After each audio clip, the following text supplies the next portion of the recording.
As someone who is now a major advocate for the carnivore diet, what was it like when you first discovered it, and how did you first discover it? You said you saw was it an online thing? You saw people talking about it online, or how did you even come across it? Crazy nutty people that were they called themselves, and there's a guy named Charles Washington. I think he's got a Philly or something like that.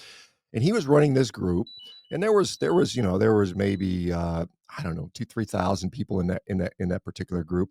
And they were just talking about eating meat. And I was low carb. And so I was just kind of finding information. I ran into this group of people, and they were kind of outcasts from the low carb world because they were too extreme. They're like, yeah, yeah, it's you guys are just too nutty.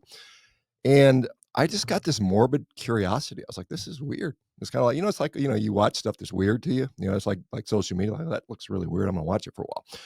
And so but they were some of the stuff they were talking about kinda made some sense, and they started bringing up, some of the stuff. There's a guy named Stefansson who was this, Icelandic guy. He was Icelandic of descent, but he lived in Canada, and he lived up with all the Inuit for like a dozen years, and he said and he this is back in the early part of the 20th century, so like 1915. And he said, I lived like, you know, for several years and we only ate meat. And at the time, the people at Harvard and New York, all the big scientists said, you're full of it. That's BS. You could never survive. And so he said, you know what? I'll prove it. So he basically locked, he and another guy, this guy named Karsten Anderson, went into a hospital system, Bellevue Hospital in New York, and they said, for a year, you can follow us. And so they locked them in the hospital for about a month, and they watched them, everything they ate. And then they assigned somebody to follow them everywhere they went for a year. There was literally like a shadow. We're watching everything they ate, live with them. And after a year, they were like, yeah, we did it. We're fine. Nothing wrong. They tested them and they're like, they're totally fine. So this is sort of the beginning of the beginning of this. And he basically said, this is the best I'd felt my whole life. This is back again, 19, whatever it was, 1915, 1918. The study was in 1928. And they wrote like 6 papers on this stuff. And so this group was kind of talking about that stuff. And there was some other stuff. They're talking about athletes. There was an athlete, I can't remember, his name was, I think, Arthur Shrub, back around 1902 or something like that. He was a world record holder in like every running event, 100-meter, 10,000-meter, marathon. I mean, he was like the guy, 10,000-meter. He dominated everything. He was basically on this all meat diet, which is kind of interesting because you hear about you must have carbohydrates to perform at the highest level, and that's being certainly challenged in many ways. And I know that's a kind of an off topic. Like I said, my interest really is in the health side of it, but the athletic stuff is kind of interesting. I mean, like for instance, I just broke a world record last night. Concept two. I don't know if you know the Concept two rowing machines. They compete. They have like about 50,000 people every year that compete. And so for my age group, 55 plus, at 100 meters, 13.6 seconds, I had the world record already, so I just broke it again last night. But I just did it on steak. Um, but yeah, so this group was doing this, and like I said, I had this morbid curiosity, and then I said I tried it for like a day. I said, well, let me just eat steak and eggs for a day. And I was like, okay, I felt good. I enjoyed it. It tastes good. I enjoy eating steak. And then it went from there, from 1 day to 2 days to a week to 2 weeks. And then finally 2016, I did it for 30 days. I was on Twitter, it was Twitter back then. And I had like 3,000 followers. And I said, hey, I'm going to do this crazy thing. I'm sure I'm going to die after 30 days. I'm either going to have a heart attack, or I'm going to die of scurvy, or my colon's going to seize up from lack of fiber. But surely I'm going to die. And of course, I didn't die. And I just felt good. I was like, wow, this is really interesting. And so that's how I got started. That has now turned into gosh, hundreds of thousands, if not a few million people have now experimented with this stuff, and they've got all the various variations, animal based stuff, which is all fine. I think the message here is that meat is not killing us. It's not something we need to vilify or minimize. In fact, I think we should eat more of it. Quite honestly, I'm happy to see more people are doing that, and just get rid of the garbage because, as you know, I mean, we just in the US, and I don't know what it's like in Dubai or UK or where, but you're seeing more and more sick, unhealthy, metabolically unhealthy people, and that's a real problem. I mean, when you go into society and 1 out of every 4 people has a mental health disorder, which is what the current stats are in the US. How often do you have 2 people with mental health disorders running into each other? It's just like every time you have a crowd, there's a bunch of crazy people, and then things kind of devolve. And that's why we have all this crazy online rhetoric, I think, in many ways. And I think society would be a lot better if we would feed people properly. and stop, literally poisoning them. And this is, I mean, I had a lady who worked for one of these big food companies as a food chemist, and she said, "I want to come work for you guys." And she was like 60 and she was ready to retire. And she says, "I feel so guilty about what I've done." And I said, "What did you do?" And she said, "Well, my job for the last 25 years was to literally make people addicted to these foods." And that's what's happened. And they know they absolutely did it with intent. As you probably know, the tobacco companies that kind of got broken up in the 1980s bought all the food companies and just employed the same tactics. This food is literally addictive. And um, we're paying the price of that, experimentation, I suppose. Yeah, for sure. So, I mean, I think the answer is obvious from what the name is. But to be precise and to clarify for people listening, what exactly constitutes the carnivore diet? Does it literally mean only meat and absolutely nothing else? Is it certain types of meat? Are there any vegetables or other, are there eggs, that type of thing?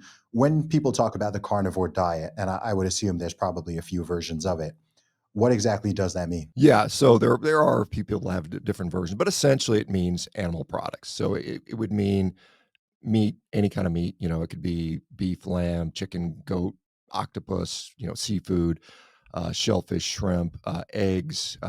Dairy products are there for some people. Some people tolerate it well, some people don't. Like I said, when you're dealing with someone with a severe autoimmune disease, you tend to restrict even more. And some of those people are just literally eating nothing but beef and water and salt, maybe. That would be the more strict version of that.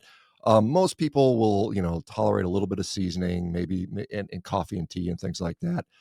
Primarily drinking water. We cut out sugar, we cut out grains, we cut out fruits and vegetables, breads, pastas, processed foods, those types of things. And so many people will say that, and this is often the criticism I hear. It's like, well, you could just, if you just cut out the junk food, you'd be fine. You don't need to go that extreme. You don't need to cut out all the plants and the vegetables. And for most people, that's probably true. However, I, I'm very kind of conservative based in my thought about what works medically and what doesn't. It takes a lot to convince me that something crazy like this is actually worth pursuing. And the only reason I'm actually an advocate of a proponent of this is because I've seen overwhelming results over and over again where people that were eating a otherwise clean diet, they were eating their fruits and vegetables and they weren't eating junk food and they weren't eating sugar and they weren't eating processed foods. Those people still being sick, you remove the fruits and vegetables and they get better. And that's, it just is what it is. And I can't say that it shouldn't be, or it's something that doesn't make sense. It's just what happens. Now, why that's occurring, I'm sure it has to do with, gut physiology, gut, disruption pathology. And when it's interesting when we look at our actual, our anatomy and the physiology of our gut, we're well designed to process meat. I mean, that's just a reality. I know you hear these things, oh, meat just rots in your colon. That's just complete garbage. There's no evidence that would support that. And it's just a very gentle food on our gut, believe it or not, particularly when you don't overload fat and you do it that way. So what happens is, people just, the first thing they see is their gut improves. And then the downstream effects of that, the autoimmune disease, the inflammatory diseases, the mental health diseases all seem to get better with this. And so, so there's no fiber.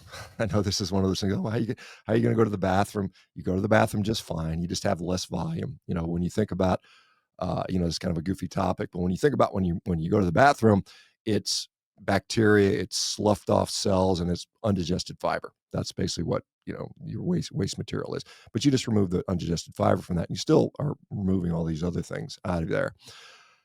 One of the biggest criticisms is about the risk of cholesterol and heart disease, and that's a whole can of worms topic that I'm happy to go into if you have an interest in that. But that's I mean, the biggest criticisms I see are, where's your fiber, where's your phytonutrients, what about cholesterol? And those things we certainly can talk about. Most people don't realize that beef is actually full of phytonutrients. When a cow consumes a much more diverse from a plant standpoint than we can tolerate. I mean, cows can eat things that we would die if we try to eat them. They eat grass. The silicate contents of grass would destroy our guts. Cows can chew all that up, and they incorporate those nutrients into their fat, into their tissues, and so we actually consume them secondhand. So they do kind of the hard work for us, and then we can just consume that. It's just a much more efficient way to eat. Yeah. So, I mean, the place my brain immediately goes to is just questions around getting enough vitamins and minerals. I mean, if you were to look at the nutrition breakdown of a steak, you're not seeing, as far as I'm aware, I don't think you're seeing sort of tons of vitamin C and certain other things in there. So, how does it not result in certain deficiencies, especially when you're going as far as cutting out the fruit, cutting out the vegetable? Like, it sounds so counterintuitive, not just to like the way a normie who has no interest in nutrition or exercise would think, but even for those of us who are very much into health and fitness and training, the idea of, canceling out the fruit, canceling out the vegetables, just canceling out all of these nutrient dense foods, it sounds kind of crazy. So how does just eating meat, how do you make sure you get enough of that? Or am I just misunderstanding it? No, I mean, certainly if you compare it against something called the RDA, the recommended daily allowances, and remember those things were developed on a standard population eating a diet that is about 60% carbohydrates and full of grains. And we know that the metabolism and the physiology is just different when you're in a ketogenic diet, when you're on an animal-based diet.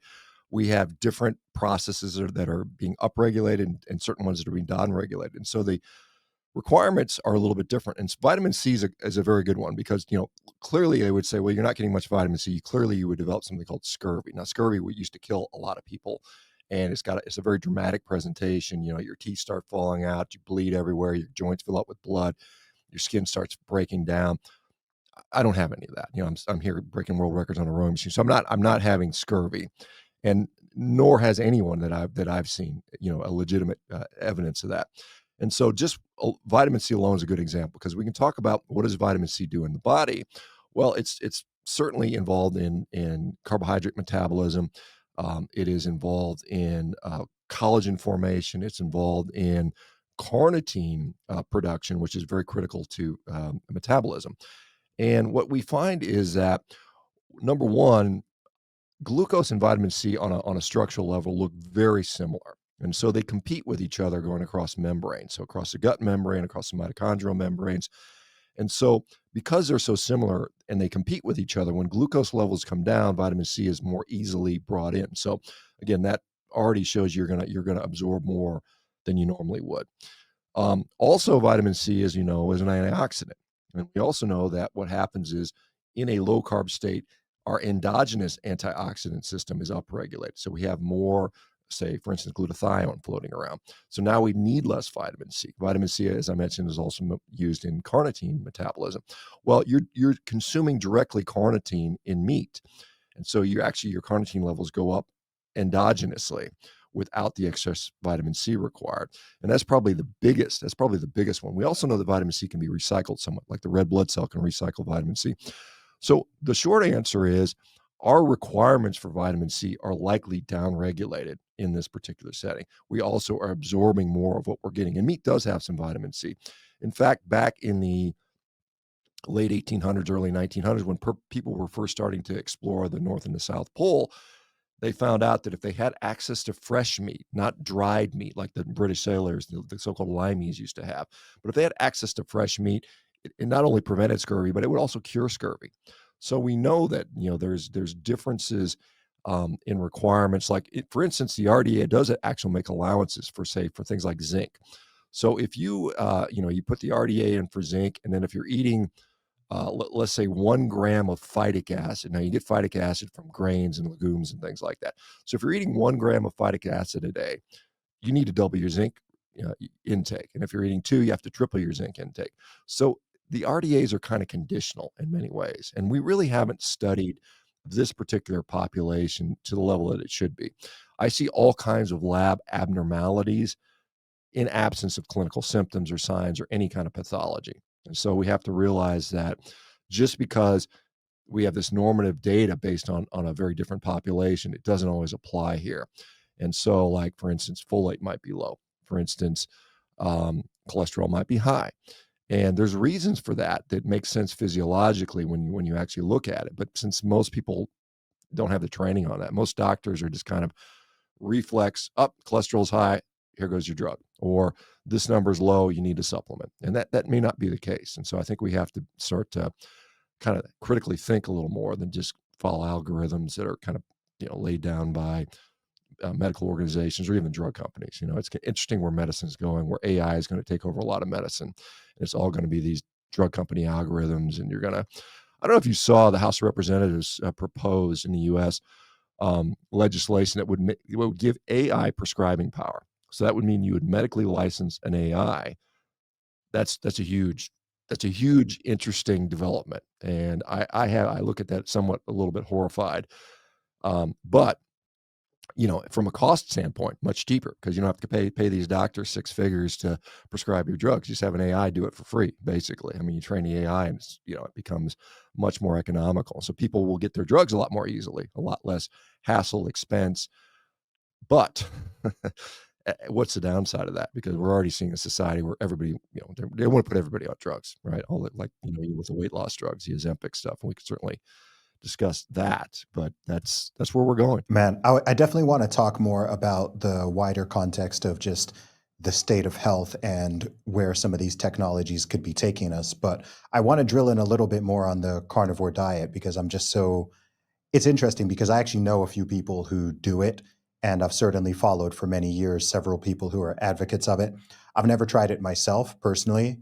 Um, I don't know how much room there necessarily is for me to benefit from it because I don't have any sort of metabolic health issues or wider health issues or anything like that. And, I generally am in great shape and feel good.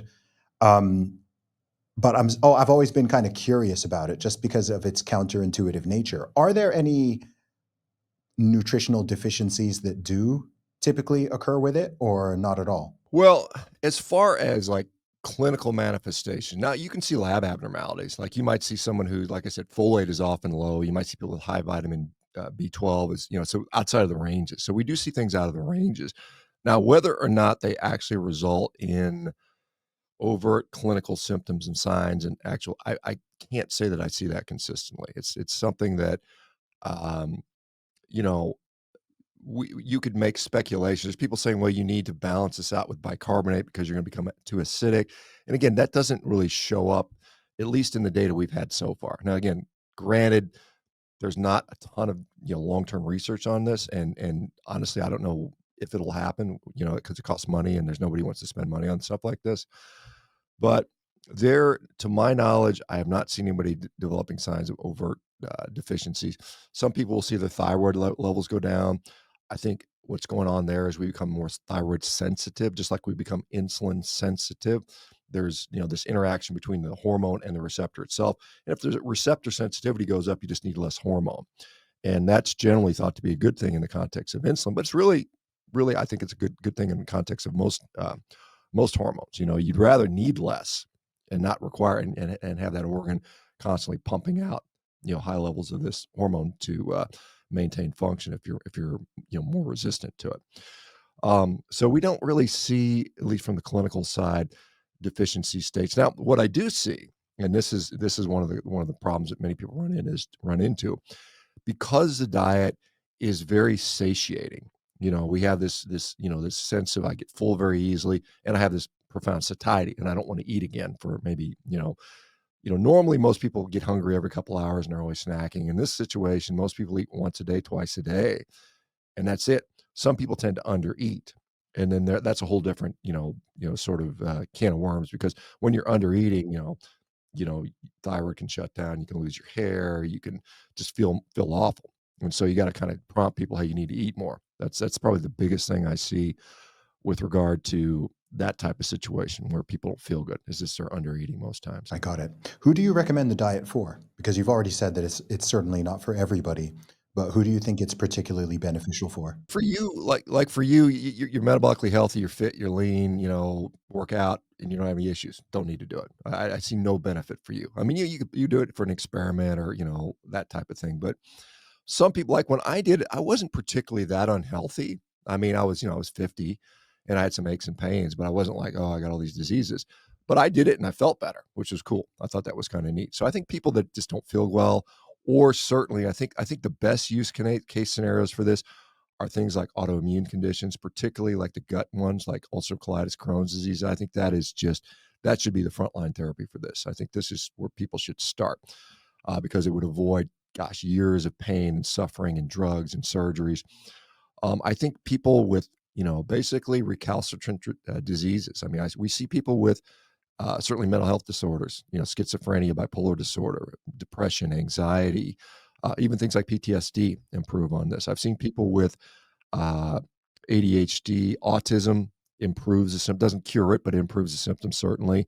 Tourette syndrome, which is kind of a bizarre. I remember the first time I saw somebody with Tourette syndrome get better, I was kind of blown away by that. You can use it for things like metabolic disease, diabetes, but you don't need it. I mean, you can do any kind of low carb diet will often help things like diabetes. But it's kind of a more powerful version. It's just one of those things where if you've tried other things, and most people that come to this diet, have tried all these other things. They've tried the Weight Watchers, they've tried the juice fast, they've tried the balanced diets, the calorie counting, and it's failed for them. And so those people, it's kind of the end of the road thing for a lot of people. I think people with food addiction, and I believe that's a real condition. I think there are people that truly are addicted to these foods that are designed to be addictive, right? I think that clearly exists. And for those people, it's like alcoholism. You don't tell an alcoholic, hey, just have a margarita on the weekend, you'll be fine. That doesn't work. So those people, those things. So I think people with food addiction, I think people with autoimmune diseases are probably, or some of these mental health disorders, are probably the top priority people for this. And then beyond that, it's kind of like you can do it for fun. This episode is brought to you by Sambrosa, the best way to get your 8 hours of rest. If, like me, you sometimes struggle with nighttime restlessness and allergies, then Sambrosa night syrup could be a game changer for you. Sambrosa contains a natural base of 7 organic herbs, honey, and a small amount of antihistamine. It's effective and soothing with no harsh chemicals, no high fructose corn syrup, and no artificial flavors or dyes. I've been using Sambrosa for several months now, and I can personally vouch for its effectiveness when it comes to improving my quality of rest at night. I also love the fact that they're a family-owned company who share my values of faith, freedom, and integrity. My listeners can try Sambrosa today and get 10% off by going to sambrosa.com/Zuby10. That's SAMBROSA.com/Zuby10 for 10% off your order. Try Sambrosa today and wake up ready to embrace life's opportunities. Go to sambrosa.com/Zuby10 and try it out.